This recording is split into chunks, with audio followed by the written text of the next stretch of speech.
Chloe's half-sister, so we just...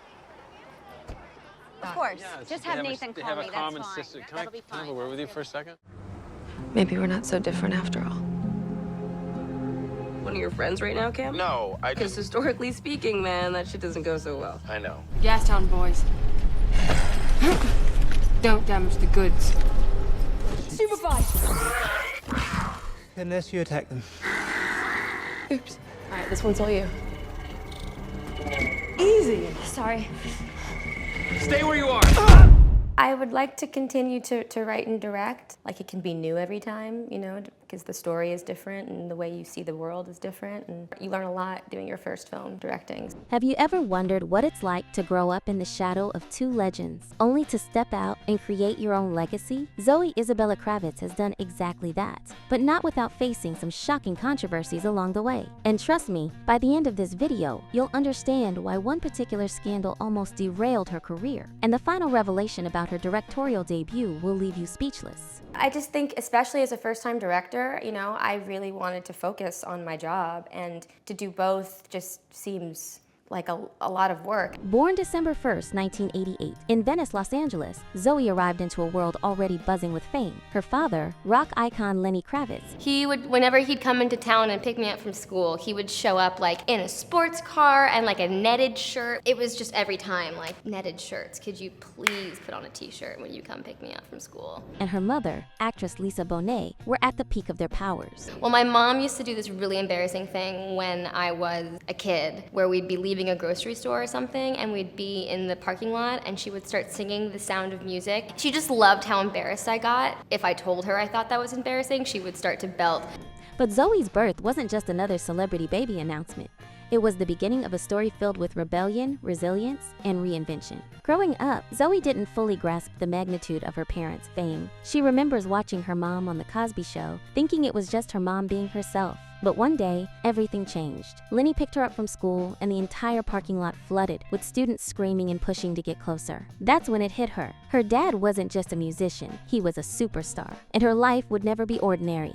He picked me up from school one day, and the entire school, like, flooded to the parking lot, and it was just this insane scene. It was just a moment of really understanding, you know, what his life was like. But here's where things get interesting. Despite being surrounded by fame, Zoe grew up in Topanga Canyon with her mom after her parents divorced when she was just 5 years old. At 11, she moved to Miami to live with her father, spending summers bouncing between two worlds. This constant movement shaped her. She became introspective, creative, and fiercely independent. What makes Zoe even more fascinating is her godparents, film producer Bruce Cohen and actresses Marisa Tomei and Cree Summer, all legends in their own right, helped shape her worldview. But even with all this support, Zoe struggled. She's openly discussed battling anorexia and bulimia throughout high school, a fight that lasted until she was around 24. A lot of women deal with self-esteem and body issues, especially women in this industry. And, you know, I was once a teenager, and that's a really, really hard time. Marie's older than that. I can relate to the torment of self-esteem. This vulnerability, this willingness to speak her truth,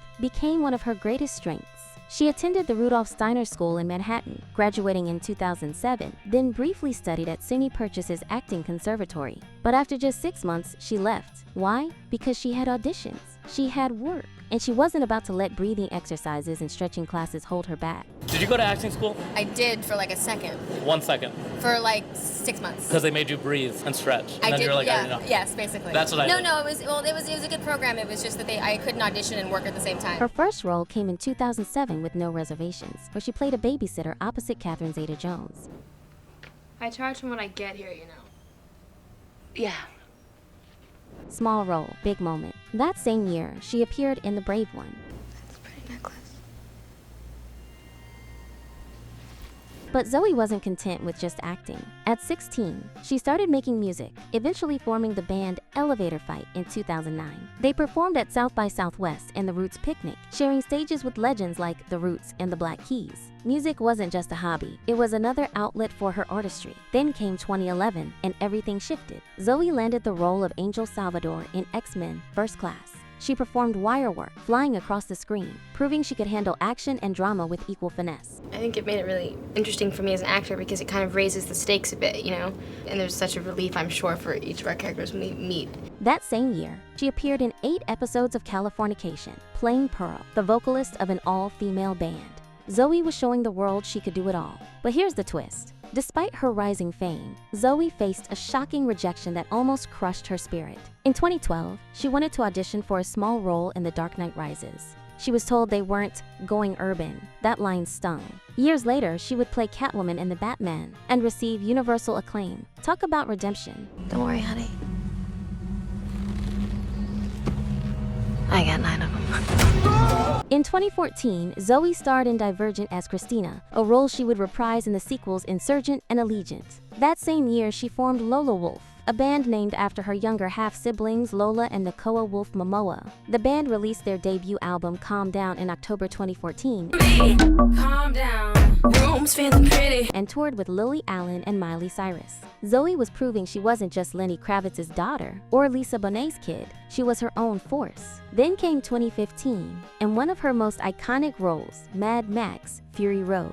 Directed by George Miller, the film became a cultural phenomenon, and Zoe, performance as Toast the Knowing was unforgettable. That same year, she appeared in Dope, a critically acclaimed indie film that showcased her range. In 2016, Zoe entered the wizarding world of Fantastic Beasts and Where to Find Them, playing Lita Lestrange. She reprised the role in 2018's The Crimes of Grindelwald, bringing depth and tragedy to the character.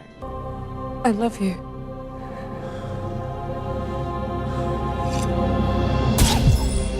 But it was her work on HBO's Big Little Lies from 2017 to 2019 that truly elevated her status. Playing Bonnie Carlson, Zoe held her own alongside Nicole Kidman, Reese Witherspoon, and Shailene Woodley. The show earned her 2 Black Reel Award nominations and a Screen Actors Guild Award nomination. I didn't see it coming, I really didn't. I mean, you know, when you sign on to something that they say is a one-season thing, you believe them. But here's where things get deeply personal. In 2016, Zoe met actor Carl Glusman at a bar through mutual friends. They started dating, and in February 2018, he proposed. On June 29, 2019, they married at Lenny Kravitz's home in Paris. It seemed like a fairy tale, but by December 2020, Zoe filed for divorce. The marriage was over in just over a year. She later reflected on the, quote, bittersweetness of the separation, acknowledging the complexity of love and relationships. Then, in 2021, something unexpected happened. Zoe met Channing Tatum while working on her directorial debut, Blink Twice. Their chemistry was undeniable. By 2023, they were engaged. But by October 2024, reports surfaced that they had split. The public was stunned. What went wrong? Neither has publicly confirmed the detail, but the breakup became one of the most talked about celebrity separations of the year. That you like and be like, is that person a billionaire? I didn't shout out people that I liked. I shout out Oprah. To sing in the shower. Damn, I don't know. Do I sing in the shower? Mm-hmm. I do? In the shower? It's not like one that you always do or anything like that, but you do sing in the shower. Let's talk about The Batman. In 2022, Zoe portrayed Selena Kyle / Catwoman opposite Robert Pattinson in Matt Reeves' gritty reimagining of The Dark Knight. The film grossed over $700 million worldwide. Hey, what happened? You all right? And Zoe's performance was hailed as one of the best portrayals of Catwoman ever. Critics praised her fierce charisma and quiet strength, and she earned a Saturn Award nomination for Best Actress. But Zoe wasn't done. In 2022, she starred in Steven Soderbergh's thriller Kimmy, earning rave reviews. That same year, Time magazine named her one of the 100 most influential people. She was on top of the world. I stay up late. I'm a night owl. Okay, I gotcha. just do it at home by myself now. Got it. Then came 2024, and Zoe's most personal project yet, Blink Twice. She co-wrote and directed the psychological thriller, starring Naomi Ackie and Channing Tatum. The film explores power, manipulation, and survival on a billionaire's private island. Zoe intentionally chose not to star in the film, wanting to focus entirely on directing. The film received critical acclaim, with many praising her bold directorial vision. But you never know until you do it. So I guess I learned that I am capable of telling the stories that I see in my mind. In 2020, Zoe starred in Hulu's High Fidelity, a reimagining of the 2000 film. She played Rob, a record store owner obsessed with past breakups. Critics called her performance mesmerizing, and she won a Black Reel Award. Sadly, the show was canceled after one season, but it remains a cult favorite. And then when I get on an old plane, I'm like, but this one works. It's a road We dog. know this, yeah, this one works. Now let's address the controversies. In March 2022, Zoe posted about the Will Smith Oscar slap and the internet erupted. She was called elitist and condescending. But that wasn't the only scandal. That same year, a 2013 interview resurfaced where a 24-year-old Zoe made comments about a 14-year-old Jaden Smith, calling him handsome and saying she'd hang out with him when he was older. The internet didn't hold back. Zoe later reflected that she wished she'd handled the backlash differently. Despite the controversies, Zoe continues to thrive. In 2025, she appeared as a fictionalized version of herself in Apple TV Plus as The Studio, earning a Primetime Emmy nomination for Outstanding Guest Actress in a Comedy Series. She also starred in Darren Aronofsky's crime thriller Caught Stealing opposite Austin Butler, set to release on August 29, 2025. I've got pushed adrenaline, I'm not thinking clearly. Let's go back to your place and you can take advantage of my poor judgment. It's hard when you're in the same room as someone many times and you're not actually sure when you actually had a conversation. Zoe Kravitz isn't slowing down. She's the global face of YSL Beauty and a brand ambassador for Saint Laurent. She's also the face of YSL's Black Opium fragrance. Her net worth is estimated between $10 million and $25 million, depending on the source, stemming from her acting, music, modeling, and directing work. I think when you're younger, yes. Now I think my parents are very cool for probably different reasons that the rest of the world does. But yeah, as a kid, there's just no way. You cannot win. Zoe Kravitz has proven she's more than just a legacy kid. She's a director, actress, musician, and rebel who refuses to be boxed in. From battling eating disorders to facing public backlash, from Mad Max to the Batman, from heartbreak to creative triumph, Zoe's journey is far from over, and we can't wait to see what she does next.